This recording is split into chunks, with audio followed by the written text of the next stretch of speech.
Здравствуйте! Вы слушаете подкаст глобальной сети обеспечения честности и неподкупности судебных органов. И в этом выпуске речь пойдет о международном сотрудничестве судебных органов. Меня зовут Анастасия Платонова, и я рада приветствовать судью Верховного суда и члена Центрального совета Союза судей Республики Казахстан Мадияра Балкена. Судья Балкен, большое спасибо вам, что вы нашли время принять участие в нашем подкасте. И для начала расскажите, пожалуйста, вкратце о своем профессиональном опыте. Здравствуйте, Анастасия. Во-первых, я хотел бы выразить огромную признательность всей вашей команде и организаторам данного тренинга за предоставленную возможность. Я представляю здесь, как вы уже сказали, судейское сообщество Республики Казахстан. И с 2016 года работаю в Верховном суде. Имею опыт преподавания юридических дисциплин в области гражданского права, гражданского процесса, римского частного права. И, в общем-то, с 2005 года решил связать свою дальнейшую профессиональную карьеру с судейским сообществом. В общем-то, мне довелось поработать судьей первой инстанции, в частности, в экономическом суде. В дальнейшем был опыт работы в финансовом суде в городе Алматы.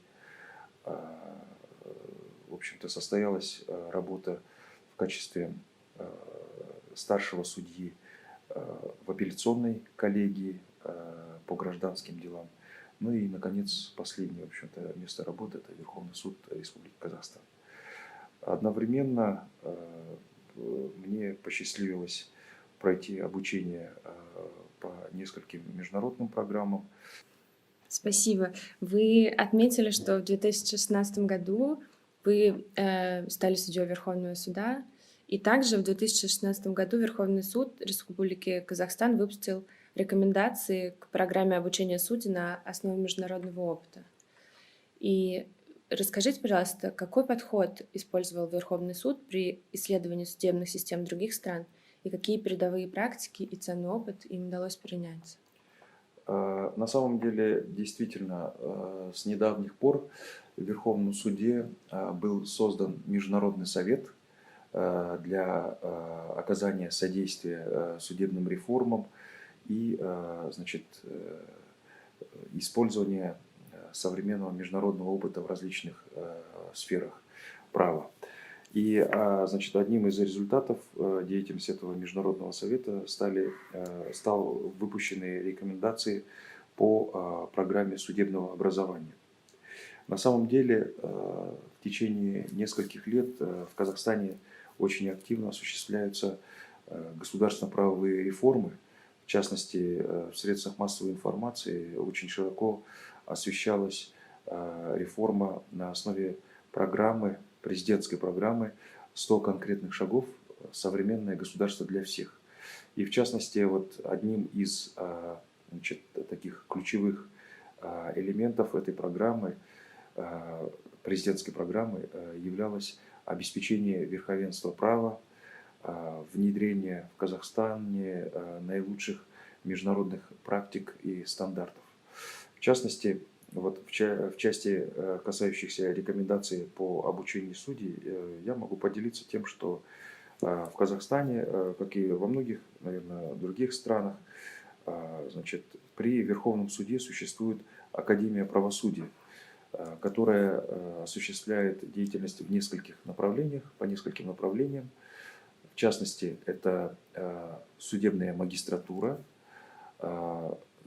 одно из направлений. Следующая сфера – это профессиональные курсы повышения квалификации для действующих судей.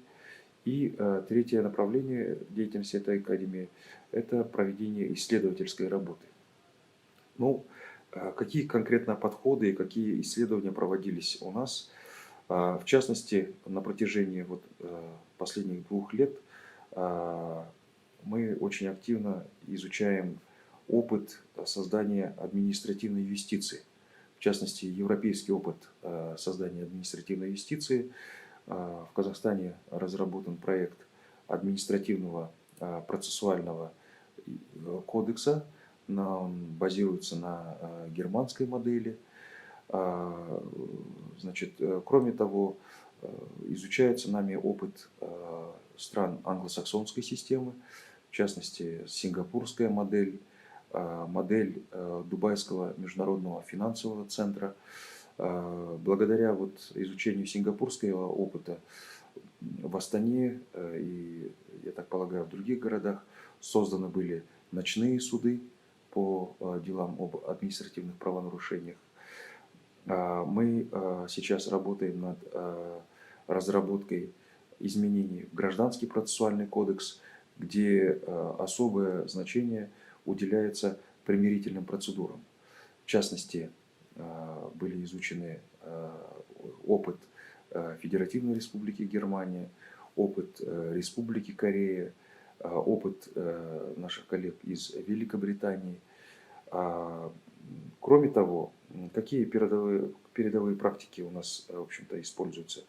Большое значение у нас уделяется изучению опыта стран ОСР, в частности, по измерению качества правосудия. Очень большой пласт вопросов у нас возникает в связи с развитием судебного администрирования. Потому как судебная администрация – это, наверное, фундамент судебной системы, которая, в общем-то, служит и обеспечивает нужды системы правосудия. Вы упомянули ночные суды. Могли бы вы подробнее, пожалуйста, рассказать, чей это опыт? В частности, большой интерес руководства Верховного суда вот на протяжении уже, наверное, нескольких лет уделяет, интерес привлек опыт Сингапура, в котором, в общем-то, в местных судах существуют отделения, рассматривающие дела о мелких правонарушениях в нерабочее время, то есть предположительно до 12 часов ночи. То есть для того, чтобы в тех случаях, когда правонарушители согласны с нарушением, не оспаривают наказание, но требуется судебный порядок рассмотрения, для того, чтобы гражданам не отвлекаться от основной деятельности, от работы, от бизнеса, создана возможность рассмотрения их дел в вечернее время, во внерабочее время. Что это дает? Во-первых, конечно, то, что пользователи судов не отвлекаются от своих основных дел текущих. Во-вторых, тем самым ускоряется процесс разбирательства.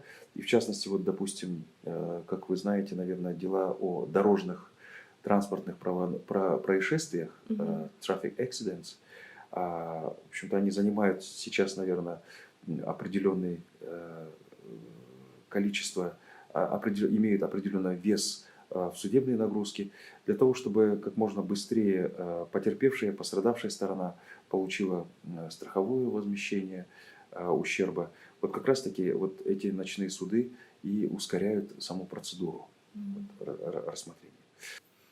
То есть получается, что в настоящий момент в Казахстане продолжается изучение международного опыта. И какие области в данный момент являются наиболее приоритетными? Ну, в частности, одним из больших приоритетов является, конечно же, совершенствование системы альтернативных способов урегулирования и разрешения споров. В частности, арбитража, медиации, судебного примирения.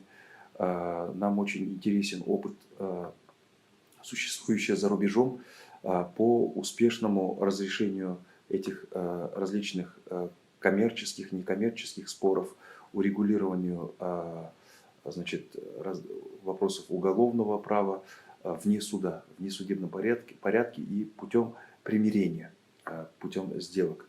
Поэтому вот этот опыт для нас очень интересен. Мы с большим вниманием изучаем различные способы, различные инструменты, которые существуют в различных странах. Кроме того, как я уже отметил, для нас очень интересен опыт организации судебной администрации, опыт подбора кадров для судебной системы, опыт подготовки судей, в целом опыт оптимизации гражданского процесса и коммерческого процесса. А есть какие-то уже результаты передового международного опыта, который был воплощен в Казахстане, которые уже удалось увидеть?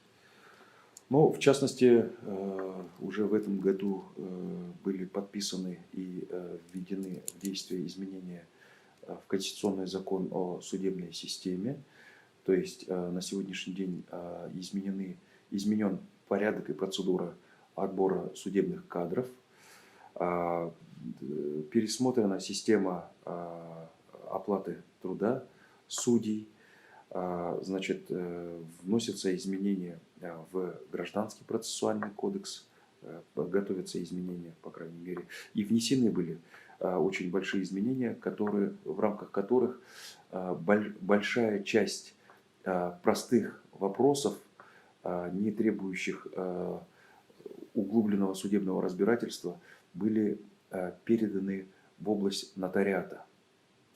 А на гражданское общество это повлияло как-то? Есть уже Ну да, конечно, все это направлено на то, чтобы ускорить порядок защиты и восстановления нарушенных прав, для того, чтобы сократить судебную нагрузку, сократить судебные процедуры, значит, облегчить доступ к правосудию. В частности, у нас на протяжении уже нескольких лет очень успешно реализуется проект электронного правосудия. В частности, в Казахстане гражданские дела уже, в общем-то, рассматриваются в электронном формате. Все исковые заявления, ходатайства, жалобы, они могут быть поданы в суды, значит, посредством электронной системы. На протяжении уже более года у нас реализуется проект электронных уголовных дел, поэтому делается все для того, чтобы, в общем-то, использовать самые последние технологии, значит, информационные технологии для облегчения доступа населения к суду, к правосудию. Считаете ли вы в этом контексте, что технологии — это такой ценный международный опыт, который полезно было бы перенять судебным системам различных стран? Ну, несомненно, факт, что сейчас ведутся различные дискуссии о перспективах использования информационных технологий и искусственного интеллекта, и в том числе судебной системы различных стран мира не являются исключением. Поэтому, безусловно, международный опыт в этой сфере, в области технологий, он может быть поставлен на службу правосудия. А могли бы вы привести еще какие-то примеры подобных практик, которые являются наиболее успешными в мировом контексте? В германских судах, допустим, дела приказного производства, и даже, как мне стало известно от моих коллег из Москвы, в московском суде используется уже система электронных судебных приказов, допустим. То есть там, где, значит, работа судьи может быть сокращена с использованием технологий. Используются различные поисковые системы, информационные системы, помимо дистанционной подачи дел. Если что-то работает хорошо в международном контексте в большинстве стран, можно ли утверждать, что это будет применимо во всех странах и в различных культурах? Знаете, в общем-то, вот примером является ныне проводимый тренинг по вопросам судейской этики. И направляясь сюда, в Вену, я, в общем-то, размышлял как раз-таки о международных стандартах и международном опыте по вопросам судейской этики. Что я хочу сказать? Прежде всего, нужно признать, что международный опыт – это ведь как раз-таки результат огромного интеллектуального труда. причем разных сообществ. И когда речь идет как раз-таки о международном сотрудничестве, об использовании международного опыта, это очень большой багаж, причем ценные знания. Поэтому на примере судейской этики, ведь, как мы знаем, в мире существуют самые различные правовые системы, значит, самые различные социальные структуры. И вот как раз-таки у меня был вопрос, конечно же, то, что если, допустим, в одном сообществе что-то является с точки зрения национальной системы, находится за пределами судейской этики, но есть международные стандарты, которые признают это не нарушающим судейскую этику. Вот как быть тогда? Либо же наоборот может случиться, то, что в какой-либо национальной системе что-либо считается вполне этичным, но с точки зрения международных стандартов это не вполне вписывается в судейскую этику. Поэтому нужно сказать, что ценность международного опыта, она как раз-таки в том, что, в общем-то, знания, добытые и созданные при международном сотрудничестве, они могут служить определенным, наверное, стандартом, определенным ориентиром. И, в общем-то, для унификации, для совершенствования, безусловно, национальных систем международный опыт – это очень полезная вещь, то есть это очень полезный опыт, полезные знания. Поэтому я считаю, что, в общем-то, международное сотрудничество имеет очень большой потенциал и, в общем-то, особенно для стран молодой демократии это очень важно. Вы упомянули о преимуществах международного сотрудничества для судебных систем и для национальных судебных систем. Как вы считаете, какие преимущества могут быть при сотрудничестве и международном сотрудничестве судей, международным или региональным для судей, как представителей такой достаточно изолированной профессии? Ну, в первую очередь, следует признать, что общение между судьями из различных стран дает возможность для получения новых знаний.